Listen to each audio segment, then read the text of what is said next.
India TV YouTube channel को subscribe करें और बेल आइकन दबाएं। मनसुख हिरेन के मौत के केस की जांच कर रही महाराष्ट्र एटीएस ने 3 पुलिस अधिकारियों से पूछताछ की है। ये तीनों ही ऑफिसर सीनियर लेवल के हैं, जिनमें से एक मुंबई और 2 ठाणे के पुलिस ऑफिसर हैं। और इसी बीच एंटीलिया केस में गिरफ्तार मुंबई पुलिस के ऑफिसर सचिन वाजे की लग्जरी कारों के जब्त होने का सिलसिला भी जारी है।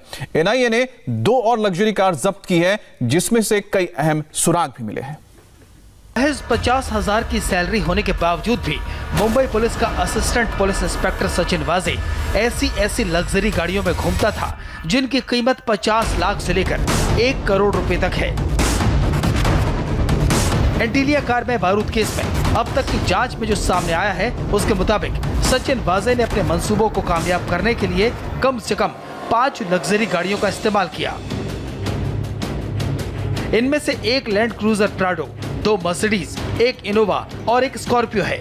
ये सभी गाड़ियां एनआईए की कस्टडी में हैं। चौंकाने वाली बात यह है कि कोई भी गाड़ी सचिन वाजे के नाम पर रजिस्टर नहीं थी। गुरुवार को एनआईए ने सचिन वाजे की 2 लग्जरी कार जब्त की। Toyota land cruiser Prado car Thane के साकेत इलाके में वाजे के घर के बाहर खड़ी मिली।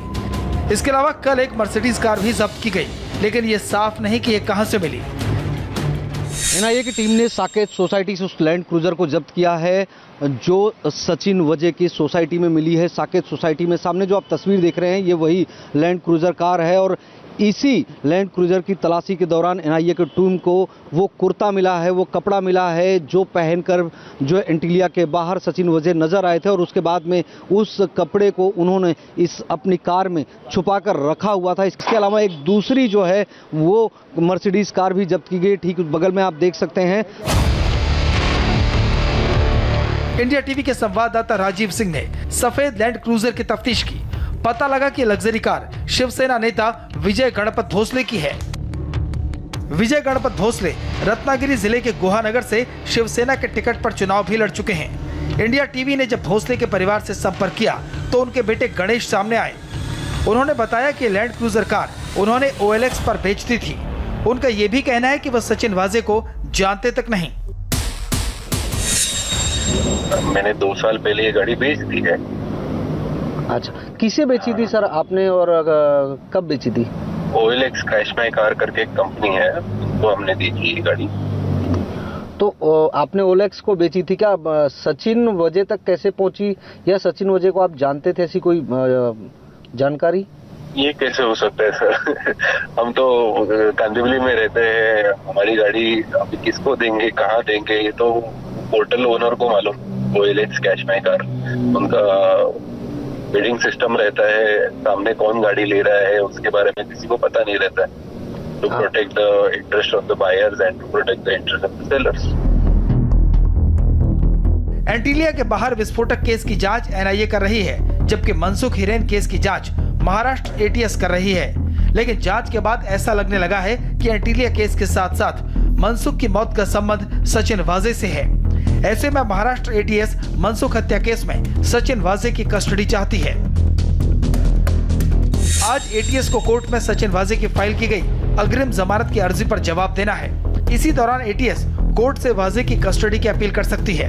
अब तक मनसुख मौत केस में एटीएस 3 पुलिस अफसरों से पूछताछ कर चुकी है, जिनमें से 1 मुंबई और 2 ठाणे के पुलिस अफसर हैं। सचिन वाजे केस में उद्धव सरकार की लगातार किरकिरी हो रही है। सवाल यह है कि जो शख्स 16 साल तक सस्पेंड रहा, उसे आखिर क्राइम इंटेलिजेंस यूनिट का हेड कैसे बना दिया गया? अब तक महाराष्ट्र के होम मिनिस्टर अनिल देशमुख इन सवालों से बच रहे थे, लेकिन कल वो कैमरे के सामने आए और कहा सचिन वाजे केस की जांच में किसी तरह की रुकावट पैदा न हो, इसलिए परमवीर सिंह को मुंबई के पुलिस कमिश्नर के पद से हटाया गया है।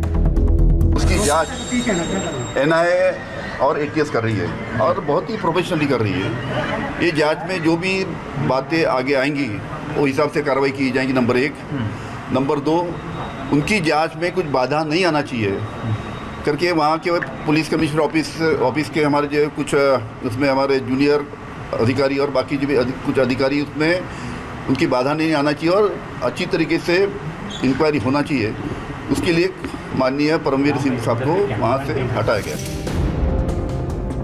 सचिन वाजे को गिरफ्तार करने के बाद एनआईए वाजे के सहयोगी असिस्टेंट पुलिस इंस्पेक्टर रियाज काजी से भी पूछताछ कर रही थी। रियाज को लगातार 3 दिन पूछताछ के लिए बुलाया गया और 10-10 घंटे की पूछताछ की गई। CIU यानी क्राइम इंटेलिजेंस यूनिट में वाजे की टीम में शामिल API रियाज काजी ने NIA को बताया कि CIU में ये बात हर कोई जानता था कि सचिन वाजे की पहुंच ऊपर तक है, इसलिए वाजे जो कहता था उसके साथियों को उसका पालन करना पड़ता था। रियाज काजी ने NIA को दिए अपने स्टेटमेंट में बताया है कि इस केस की जांच के दौरान उन्होंने जो भी CCTV फुटेज और DVR जब्त की वो सब सचिन वाजे के कहने पर किया। बताया जा रहा है कि API रियाज काजी इस केस में अप्रूवर बन सकते हैं। राजीव सिंह के साथ जयप्रकाश सिंह, इंडिया TV, मुंबई। नमस्ते, मैं हूं मीनाक्षी जोशी। वीडियो और खबरों से अपडेट रहने के लिए India TV YouTube channel subscribe करें, बेल आइकन दबाना ना भूलें। जुड़े रहें इंडिया टीवी के साथ।